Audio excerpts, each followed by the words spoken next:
Bonjour à tous. Aujourd'hui, on va voir ensemble dans le deuxième chapitre intitulé Généralité sur l'éthique de la profession. Donc, on va voir quelques définitions ensemble de l'éthique, de la déontologie, du droit et de quelques notions générales sur l'éthique à l'université, euh, etc.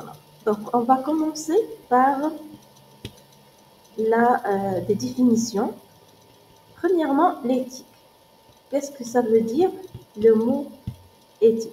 Donc, l'éthique, c'est une discipline philosophique qui s'intéresse à la moralité, c'est-à-dire aux normes, aux valeurs ou bien aux principes qui régissent le comportement humain. Donc, elle vise à déterminer ce qui est considéré comme bien ou mal. Donc, euh, l'éthique, elle détermine euh, le bien ou le mal, le juste ou le injuste, et elle peut aussi établir des standards moraux qui peuvent guider les actions des individus et des sociétés. Donc, on peut résumer que l'éthique, c'est une réflexion sur la moralité qui cherche à établir des principes directeurs pour le comportement humain. Donc, dans le but de promouvoir une coexistence harmonieuse et juste au sein de la société. Alors, on peut prendre quelques exemples pour bien éclairer cette notion. Donc, on peut prendre l'exemple d'un éthique, on dit éthique personnelle. Qu'est-ce que ça veut dire? Éthique personnelle, c'est-à-dire que une personne peut choisir de ne pas mentir, même si cela pourrait lui profiter. Donc, euh, c'est une éthique personnelle. Un exemple. On dit une éthique professionnelle. Par exemple, si on prend l'exemple d'une entreprise. Donc, une entreprise peut adopter des pratiques durables et responsables pour minimiser son impact sur l'environnement.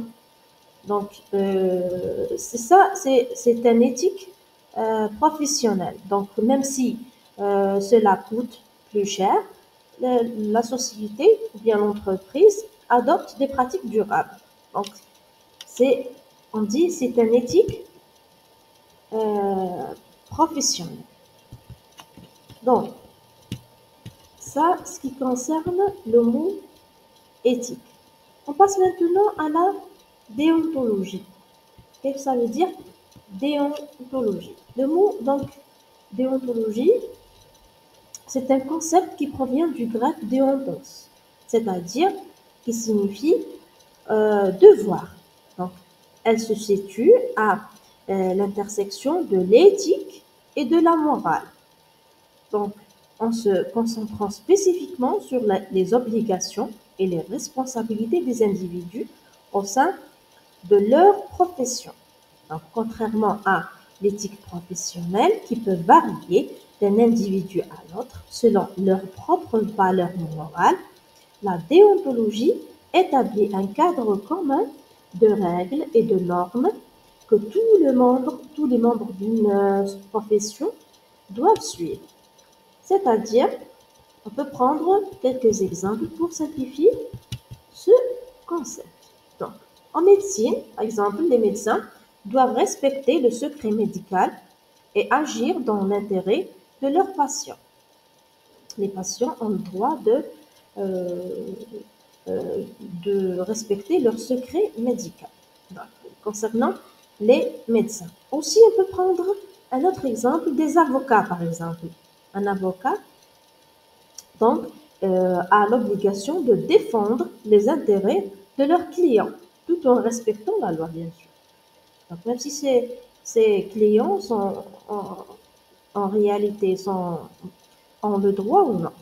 Donc, en résumé, on peut résumer que la déontologie est liée aux règles spécifiques d'une profession, tandis que l'éthique concerne des principes plus larges qui guide le comportement humain lui-même. Donc, les deux concepts sont essentiels pour assurer la responsabilité et l'intégrité dans divers domaines de la vie. Donc, on passe maintenant, on a, on a pris l'exemple de l'éthique et de la déontologie. On a pris quelques exemples. Maintenant, on passe aux autres notions. Donc, on a parlé dans les chapitres, dans le premier chapitre de notion de droit. Ici, on parle donc on parle avec des exemples en quelques lignes des mots qu'il faut savoir leur définition. On peut commencer par le droit. Le droit est ce qui est conforme à la loi, c'est-à-dire juste. C'est ce qu'on a parlé dans les premiers chapitres. Donc, c'est un pouvoir moral, c'est-à-dire dérivant de la raison, s'imposant à la volonté libre, créant autrui un devoir strict de le connaître et de le respecter. On peut prendre l'exemple d'un citoyen. Donc, le citoyen a le droit de vote, par exemple. Lors des élections, les citoyens ont le droit de voter, de choisir euh, les gens qui vont qui peut voter donc, lors des élections. Donc ce droit est conforme à la loi et lui-même et lui permet d'exprimer sur les candidats et les politiques.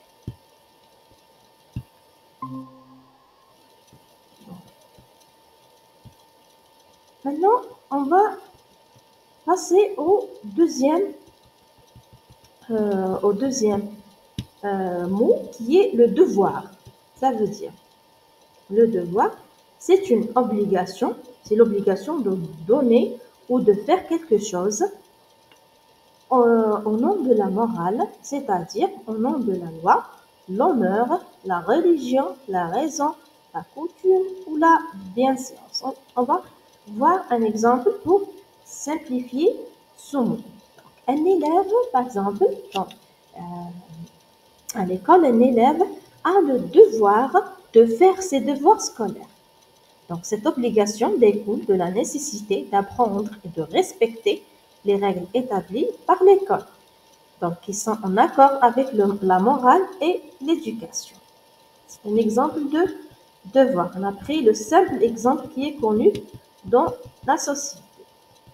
On passe maintenant au mot responsabilité. La responsabilité, c'est l'obligation de répondre de ses actes ou de ceux des personnes, des animaux ou des choses dont on a charge. On a la charge. Exemple, on peut prendre l'exemple de prendre la responsabilité d'un soin. Par exemple, on peut prendre un autre exemple. Un parent a la responsabilité de veiller à la sécurité et au bien-être de son enfant. Par exemple, c'est ça la responsabilité. Donc, cela signifie qu'il doit s'assurer que l'enfant est nourri, éduqué, protégé des dangers. Donc, aussi répondant ainsi de ses actes en tant que gardien, c'est-à-dire la responsabilité. On passe maintenant au mot liberté. La liberté. Donc, la liberté, c'est-à-dire la faculté d'agir selon sa volonté en fonction des moyens dont on dispose sans être entravé par le pouvoir d'autrui. Elle est la capacité de se déterminer soi-même à des droits quant à elle. C'est-à-dire, prendre l'exemple, donc euh, par exemple un artiste a la liberté de créer des œuvres selon son inspiration. Donc, il peut choisir des thèmes, des techniques ou des supports qu'il souhaite utiliser sans être contraint par des normes extérieures en tant que cela ne nuit pas aux droits des autres. D'accord? Donc, c'est un exemple de liberté. On passe maintenant à la structure, la structure d'éthique de l'éducation. Donc, éduquer, donc c'est une manière générale, d'une manière générale, former et développer l'être humain, et d'une manière particulière, former et développer l'esprit humain. D'accord? Donc, euh, former et développer, oui, l'esprit humain. On peut prendre un exemple. Donc, dans une école, donc, les enseignants mettent en place des programmes qui encouragent le respect, la tolérance et la coopération des élèves, entre les élèves. Donc, ces mesures visent à développer non seulement les compétences académiques, mais aussi les valeurs éthiques nécessaires pour vivre en société. Voilà.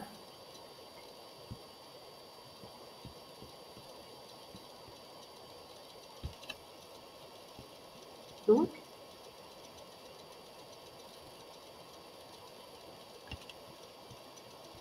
et maintenant,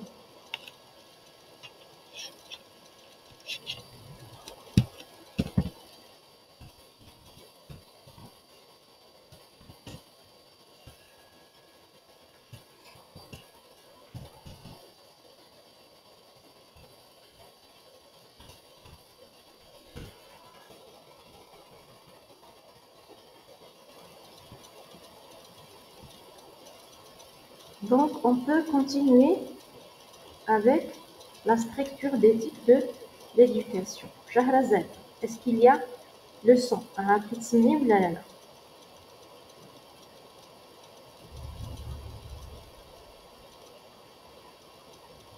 Sur laquelle on saute.